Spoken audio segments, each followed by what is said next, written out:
Salam sejahtera. Alhamdulillahillazi arsala rasulahu bil huda wa dinil haq liyuzhirahu 'ala ad-din kullih wa kafa billahi shahida. Wa salli wa sallimu ala rasulil karim wa ala alihi wa sahbihi ajma'in. Saudara, Timbalan Perdana Menteri Datuk Seri Zahid dan Datuk Seri Fadilah, Tan Sri Ketua Surusan Negara, Menteri, Menteri Besar, Ketua Menteri, rakan-rakan yang saya muliakan, saya ucapkan setinggi syukur, terima kasih kepada saudara dan tahniah kepada Institut Darul Ihsan kerana menyelenggarakan majlis ini dalam tempoh yang agak singkat.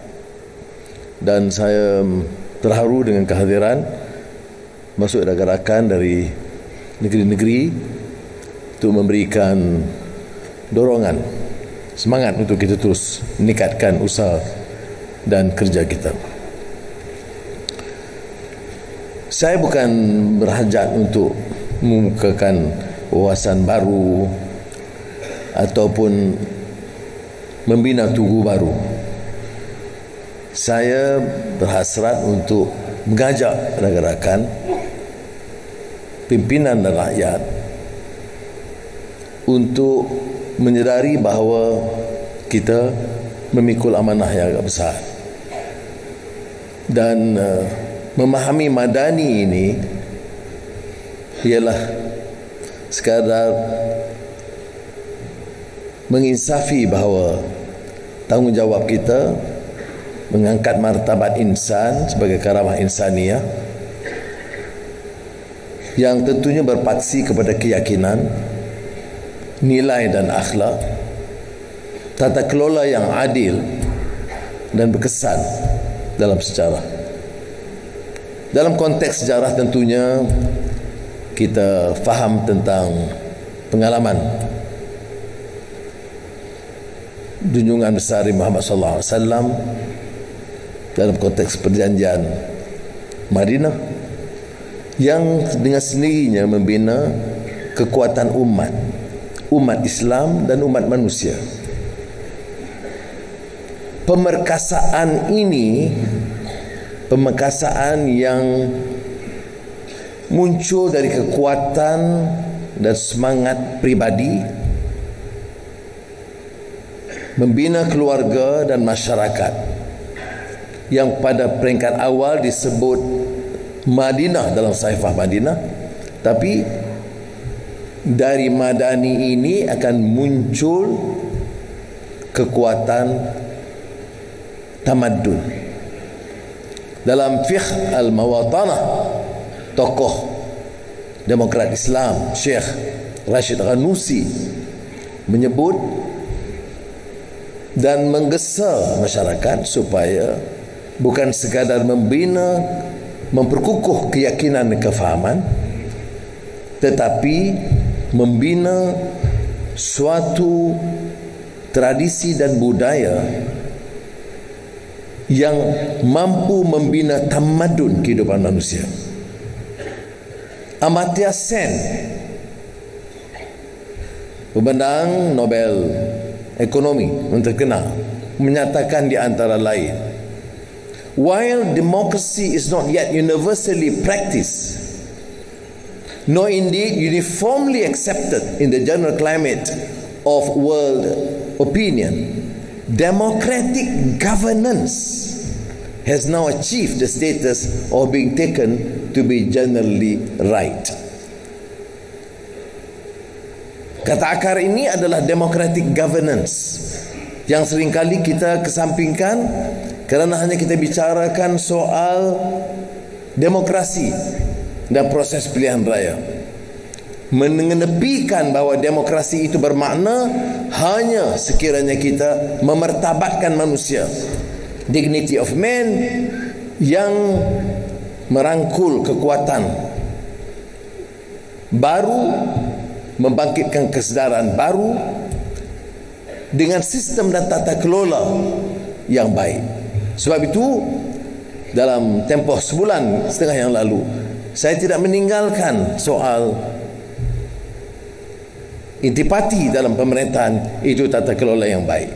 Negara mungkin membangun, negara mungkin runtuh, seperti Rise and Decline of the Roman Empire Gibbons, ataupun sebelumnya oleh Abdurrahman Ibn Khaldun dalam mukaddimah yang menyebut kekuatan awal asabiyah yang positif itu boleh mampu membangunkan, tetapi generasi penerus dengan kekuatan yang sama, budaya yang sama, tapi luntur idealisme dan meruntuhkan tamadun. Sebab itu dalam mengungkapkan Madani ini, kita menekankan tentunya pemerkasaan ekonomi, pemerkasaan budaya, tapi terasnya adalah nilai etika atau akhlak. Aspek-aspek kemanusiaan yang diterima pakai oleh semua agama, semua aliran faham. Tetapi kadang-kadang sebahagian daripada fahaman itu meremehkan kekuatan keyakinan, atau bagi orang Islam akidah dan akhlak. Jadi bagi saya mengungkapkan Madani ini, istilahnya mungkin dianggap baru, tapi sebenarnya tidak. Mujtama' Madani itu disebut lama oleh pemikir-pemikir, tetapi kita perkenalkan dan hebahkan kerana ia menekankan soal keyakinan dan kemanusiaan. Dan bila negara itu dipacu untuk maju dan kadang-kala tercemar kerana salah laku dan rasuah, runtuh nilai, maka perlu ada kesedaran bersama di kalangan kita untuk menghidupkan semula kekuatan leluhur bangsa dari semua kaum dan agama di Malaysia ini, bahawa ada nilai-nilai murni yang harus dihidupkan dan dikembangkan semula. Sementara kita bergelut dalam bidang ekonomi dan teknologi dan digital, kita pacu pertumbuhan, kita jangan tinggalkan nilai dan kemanusiaan. Kerana meninggalkannya bermakna kita akan menerima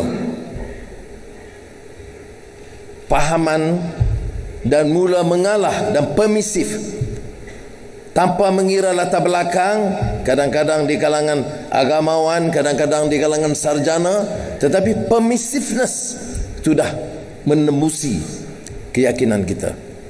Faham kabilah menyebabkan kita mudah kompromi dengan rasuah dan penyelewengan, penindasan. Membangunkan kota-kota besar tanpa memikirkan nasib rakyat yang terhimpit di bawahnya. Peduli tentang gedung-gedung pasaran yang baru, tapi tidak peduli tentang kedudukan taraf gerai-gerai rakyat miskin. Ini sebagai contoh-contoh di mana elemen karamah insaniah itu diremehkan dalam tata kelola pemerintahan. Jadi sebab itu pimpinan, baik persekutuan atau negeri dan daerah, penjawat awam dari peringkat tertinggi sehingga kerendahnya, dalam membincangkan soal pasca pertumbuhan, pasca normal yang disebut, atau pasca COVID ini, manfaatkanlah pengalaman ini untuk belajar dari kelemahan yang lalu dan mengemukakan, bertindak sesuai dengan tuntutan baru. Saudara-saudara yang dimuliakan, saya sebut tadi bahawa pasca normal atau pasca COVID ini lebih kompleks dan kita lihat sifat-sifat seperti kontradiksi pertembungan kita lihat permasalahan itu berlaku dalam konteks, dalam keadaan yang rumit dan sekaligus berlaku. Kalau kita bicara soal climate change, ia melibatkan satu desakan dan tuntutan yang menyeluruh. Di Eropah, di Amerika, di Asia, tidak terlepas. Kita bicara soal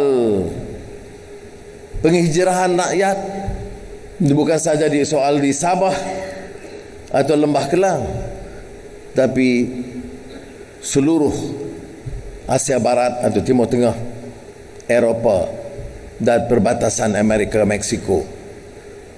Ini yang disebutkan complexity and contradiction yang sekarang menjadi cabaran dan ujian kepada kita. Untuk dalam negara, kita lihat umpamanya isu kesejahterataan atau globalisasi itu ada kaitan. Umpamanya unjuran IMF tentang pertumbuhan ekonomi global menurun. Tiap suku tahun bila dibuat kajian semula, dia akan menurun 3.2% sehingga 2.7% pada tahun 2023. Unjuran dari Bank Dunia umpamanya berikan keupayaan dunia meningkat maksimal 4%. Dan ini mengandaikan ekonomi negara juga dalam keadaan yang lebih rapuh. Kadar pengangguran walaupun umumnya sedikit menurun, tetapi menyangkut masalah belia dan wanita. Saya sebut hal-hal yang sedemikian ini untuk menunjukkan bahawa kaedah dan cara lama kita tidak dapat menyelesaikan masalah negara kita. Dan untuk terpukau dengan angka-angka juga tidak mungkin dapat membantu. Maka kita harus menamatkan salah satu ukuran kemajuan dengan pertumbuhan ekonomi saja. Ini obsession atau kegairahan menyebut angka pertumbuhan, angka pelaburan asing tanpa menekan atau angka-angka tanpa menekankan kesan dan akibat kepada manusia seluruhnya. Itu bagi saya tidak akan membantu. Kita sebut umpamanya kadar inflasi 4%, tapi inflasi makanan 7%. Kita sebut pengangguran belia dan wanita jauh lebih tinggi. Jadi sebab itu, atau kadar kemiskinan tegar yang menurun. Tapi seperti mana saya sebut, kalau meminjam pendapat Einstein, everything that can be counted does not necessarily count. Everything that counts cannot necessarily be counted. Maknanya kalau saudara itu masuk kategori, keluarga itu masuk kategori miskin tegar, saudara tidak akan terpukau dengan angka. Saudara akan bergelut dengan permasalahan hidup. Kalau saudara anak muda yang menganggur, saudara tidak akan terpukau dengan angka bahawa kadar pengangguran menurun kerana tidak ada jaminan masa depan saudara.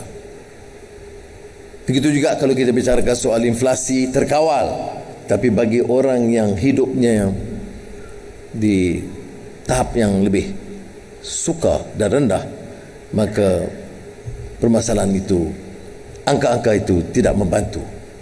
Sebab itu saya sebutkan tentang ekonomi manusiawi.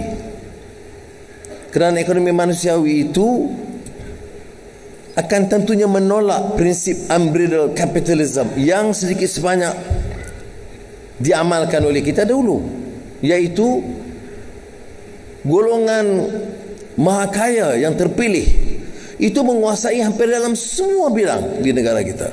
Seolah-olah kita dengan seluruh jentera kita tidak ada keupayaan mengenal pasti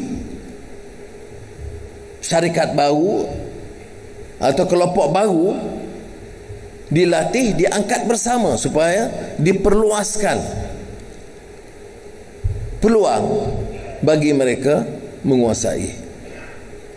Saya masih ingat umpamanya kupasan political economics Mancur Olson bila membahaskan soal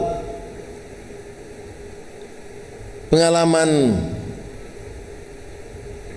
dalam sejarah di mana raja-raja terdahulu ataupun kelompok-kelompok lanun yang datang merompak dari desa,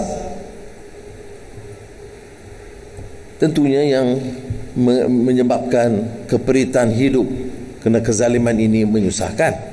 Tetapi saudara juga tahu bahawa menurut Mancur Olson, tanpa keadilan sosial, tanpa ekonomi manusiawi, apa yang berlaku adalah sistem baru yang disebut kadang-kadang penswastaan.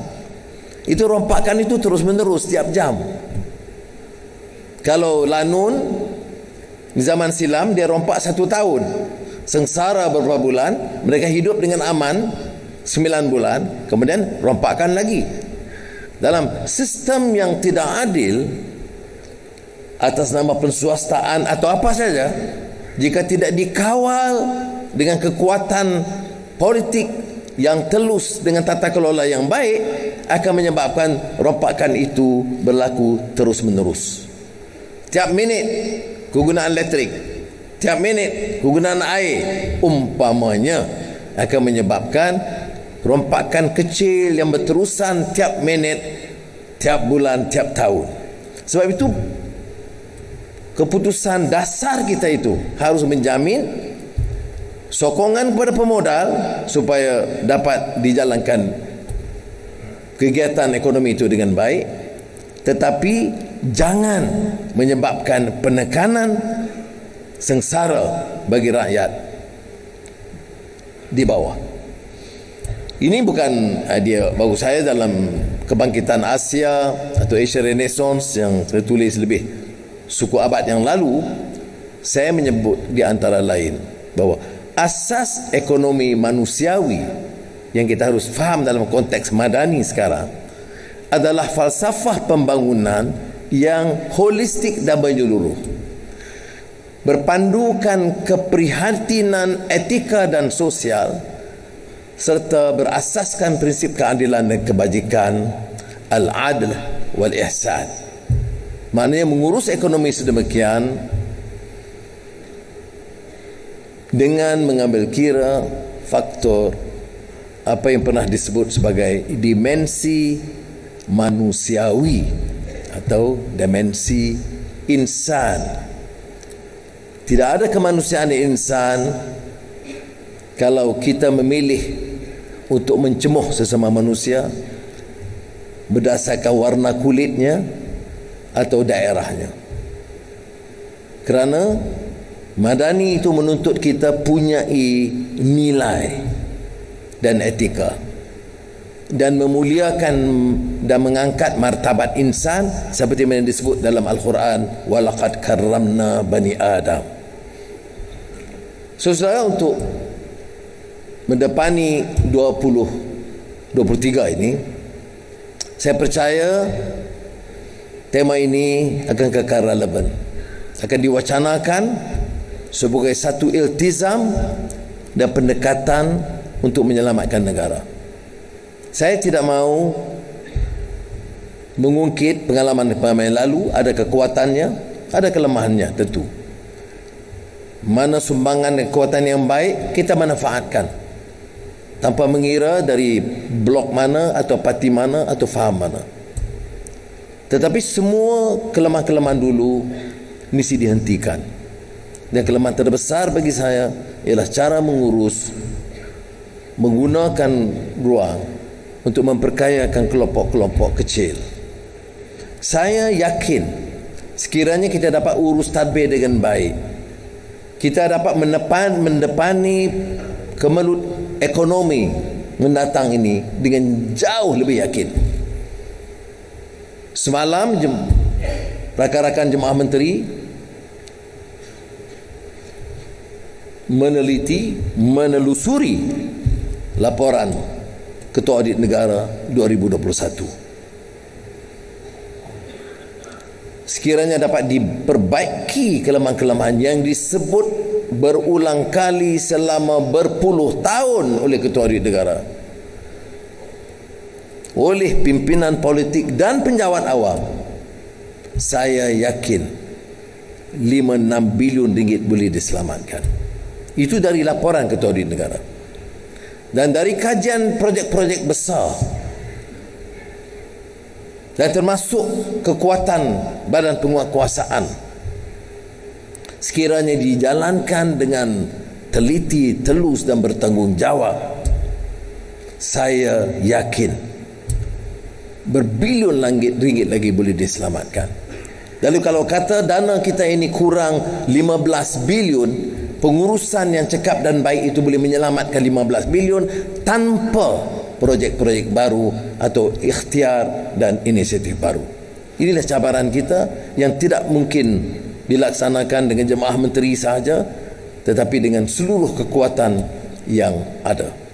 Sebab itu teras yang disebut dalam Madani ini tidak sama sekali boleh mengenepikan apa yang disebut sebagai tunggak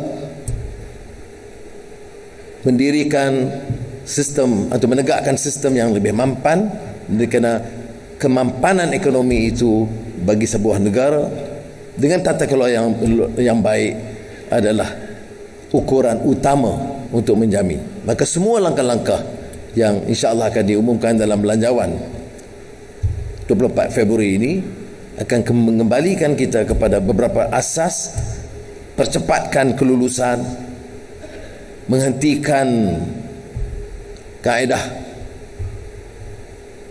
mendapat komisen yang bukan hak kita. Ini semua boleh menambah keyakinan dengan menegakkan sistem atau negara hukum yang tidak akan memilih bulu dalam melaksanakan tanggungjawab mereka, dan tidak juga menindas atau menekan individu atau puak yang tidak mendukung kita. Jadi ini yang disebut sebagai jentera kerajaan yang bertanggungjawab, melaksanakan dasar-dasar, berfungsi secara optimal, dan kita selesaikan isu tata kelola dengan penyelarasan dan koordinasi. Tapi ia harus bermula dengan pengurusan atasan. Insya-Allah roda ekonomi kita mampu berputar semula, bahkan dengan lebih laju dan pesat lagi.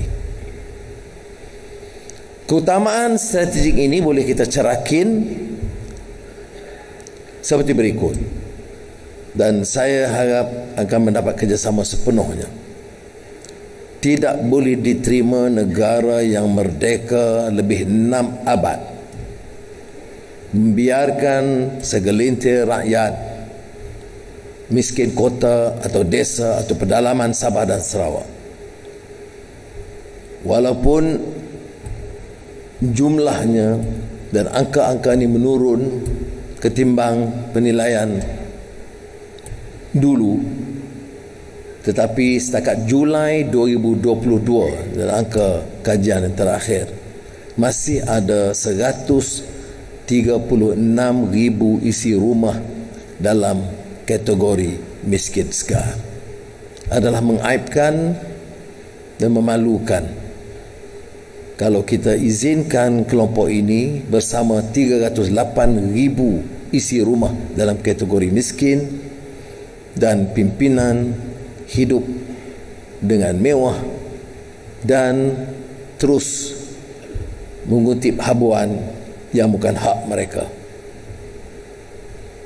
haram bagi kita, pimpinan politik atau penjawat awam, mengamalkan rasuah atau membazir dalam keadaan rakyat, sebagai rakyat kita mencecah ratusan ribu dalam kehidupan yang perit. Jabatan Perangkaan Malaysia umpamanya masih mendedahkan bahawa 20% daripada kumpulan isi rumah M40 telah beralih kepada kumpulan B40. Susulan pelaksanaan PKP yang kita dapat mengerti, dan juga bencana COVID. Tetapi ini bukan alasan untuk kita membiarkan keadaan ini berterusan tanpa langkah yang lebih berani. Saya tentu soal pendapatan, tetapi percayalah ukuran kadar kemiskinan mesti berubah. Selain daripada pendapatan, ialah diberi ukuran kemiskinan pelbagai dimensi, disebut multi-dimensional index, untuk mengukur kemiskinan ini lebih adil. Rakyat umumnya dan kita dalam kategori yang lebih atas ukur pendapatan itu dari segi yang lain, ya, rumah dan kenderaan dan keselesaan hidup dan pendidikan anak-anak. Tetapi bila ukur kadar kemiskinan hanya pendapatan, sebab itu ia harus diperluaskan, dan ini telah pun dimulakan sebelum ini, dan saya mahu perkara ini insya-Allah dilengkapkan, barulah disebutkan masyarakat itu benar-benar madani, yang ada keprihatinan, ada ihsan, ada rahmah dalam menjalankan tugas mereka. Saudara-saudara yang dimuliakan, yang kedua tadi membahas kemiskinan, yang kedua ialah penstrukturan semula ekonomi negara. Sebahagiannya saya telah singgung tatkala menyebut tentang kemampanan itu bukan sahaja dari angka dan gedung, tetapi keselesaan rakyat umumnya. Maka dalam menentukan dasar ekonomi kita, keutamaan itu harus dianjak daripada melihat kepada projek-projek raksasa kepada projek yang boleh membantu jumlah rakyat yang terbanyak. Keutamaan kita seperti mana saya tekankan dalam penstrukturan ekonomi ini dan pemulihan dan menjana ekonomi dalam kategori keutamaan ketiga ini, termasuklah bidang ekonomi hijau dan renewable energy, soal digital yang merupakan cabaran baru, dan tentunya aspek-aspek yang kita tinggalkan dulu yang harus diangkat semula, termasuk bidang perkhidmatan, pelancongan dan industri teknologi tinggi. Tumpuan juga diberikan kepada PKS. Semua kontrak-kontrak besar negara kita berikan kepada konglomerat atasan. Harus ada pendekatan yang lebih jelas untuk memastikan bahawa golongan yang masuk dalam kategori PKS, termasuk yang Bumi Putra, itu harus diberikan peluang supaya dapat diangkat kedudukan mereka dan tidak dibolot sama ada dalam isu perolehan dan juga kontrak-kontrak besar oleh kerajaan. PKS umpamanya, peranan setakat ini di seluruh negara membentuk 97.2% daripada jumlah keseluruhan syarikat-syarikat perniagaan di Malaysia, membayar upah kepada hampir 70% tenaga kerja negara. Jadi perkembangan kemajuan PKS itu lebih bermakna daripada mendukung kelompok konglomerat yang terpilih. Saya tidak bermaksud untuk menafikan peluang mereka untuk bersama, bersaing. Tetapi dari segi dasar kerajaan, mestilah beralih sedikit, anjak sedikit daripada pendekatan yang lama, persaingan di kalangan syarikat-syarikat besar atasan. Negara kita tunggaknya masih majoriti Melayu, dengan penegasan prinsip-prinsip dalam perlembagaan tentang kedudukan Islam, agama persekutuan, bahasa Melayu dan hak kesemuan Melayu serta raja-raja Melayu. Tetapi negara ini adalah negara pelbagai kaum. Kita tidak mahu negara ini dikembangkan dengan membiarkan segolongan daripada rakyat kita, sama ada kaum minoriti atau kaum miskin dari semua kaum atau kawasan pendalaman, apatah lagi Sabah Sarawak, masih terus memikir mereka ini terpinggir dan tersisih. Tanggungjawab kita dalam membawa usul Madani ini itulah merangkul semua kekuatan ini. Kalau ada yang terpinggir, termasuk majoriti Melayu dan Putera miskin dan miskin tegar, tanggungjawab kita ialah berikhtiar sedaya upaya kita untuk menyelamatkan mereka, membebaskan mereka dari belenggu kemiskinan. Saya gunakan istilah membebaskan seperti mana fakku raqabah dalam Al-Balad.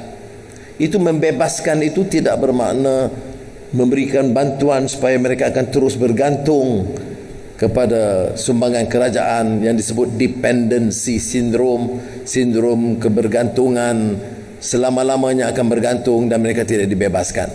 Pendekatan kita harus membebaskan mereka daripada belenggu ini supaya mereka betul-betul hirup udara merdeka di Malaysia ini.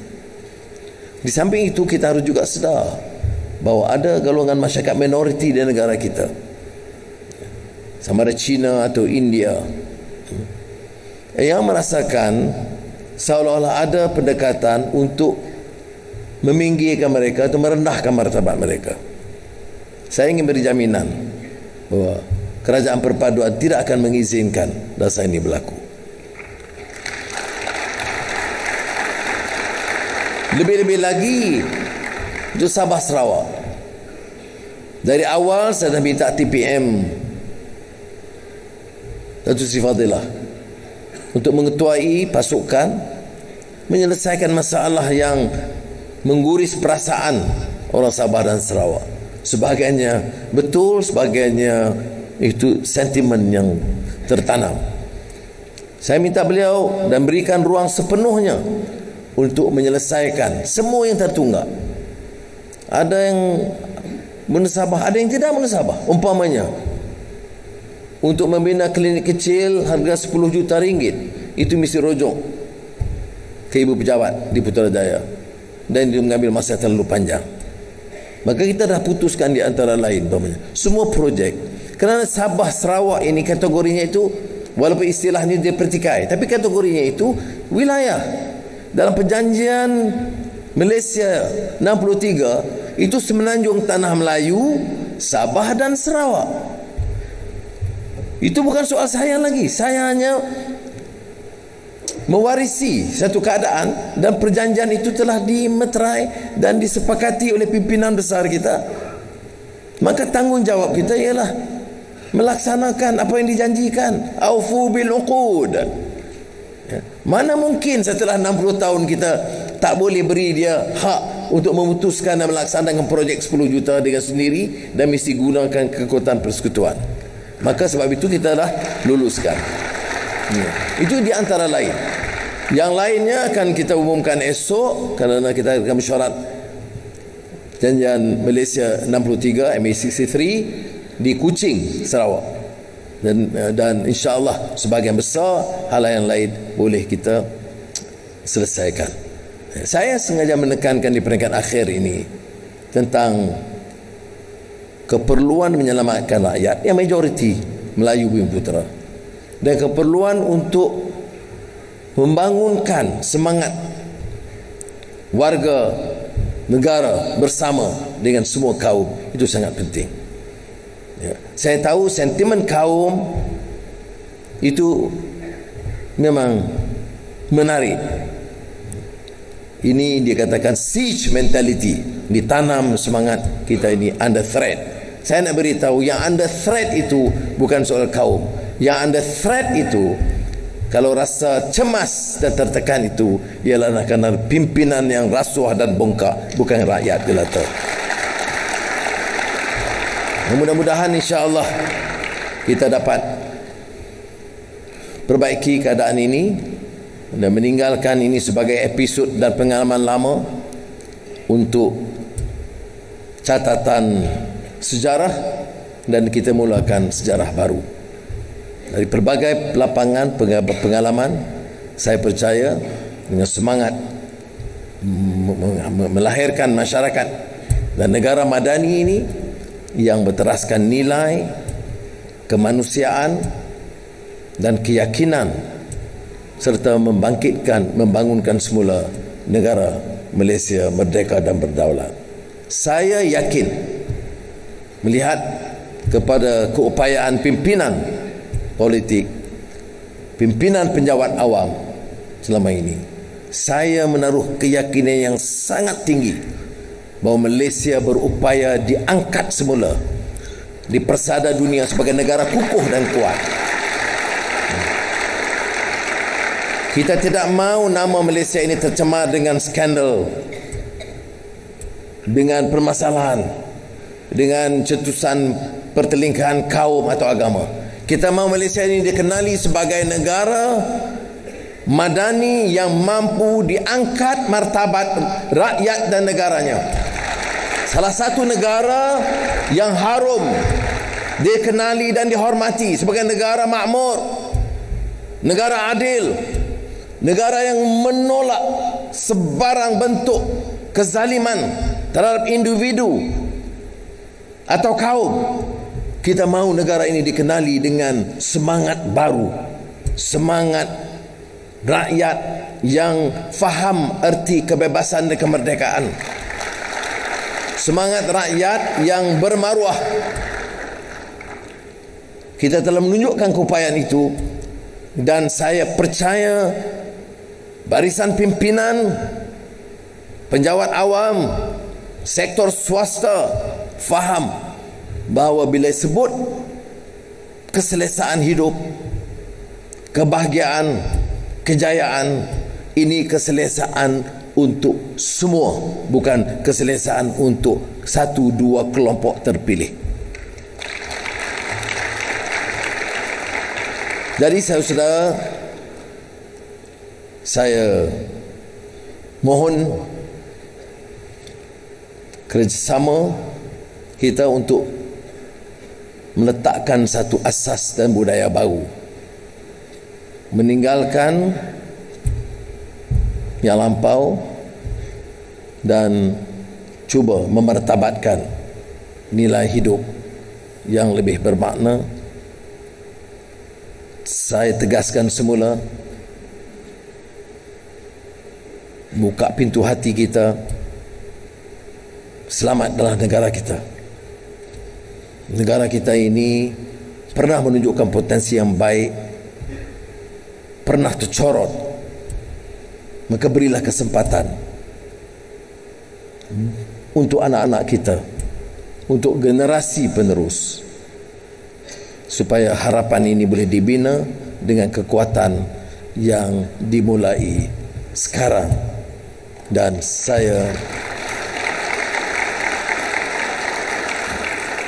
saya menaruh keyakinan dengan rakan-rakan saya, bukan saja dalam jemaah menteri tapi dalam politik umumnya. Dan kita akan lihat umpamanya perjalanan parlimen akan datang, saya harap lebih siuman, lebih tenang, lebih manusiawi, daripada yang kita saksikan dulunya. Bila kita sebut lebih manusiawi, kalau tidak manusiawi, lawannya itu jelek. Jadi sebab itu saya percaya kita boleh lakukan. Ada orang mengandaikan bahawa kalau begitu, bolehkah kita tutup semua pekung penyelewengan dan rasuah? Itu bukan urusan saya. Kita percaya kepada peranan badan penguasaan dan badan kehakiman, tetapi kita harus juga tahu bahawa harta-harta yang diambil cara yang tidak sah, kalau pandangan saya, harus dipulangkan kepada negara dan rakyat.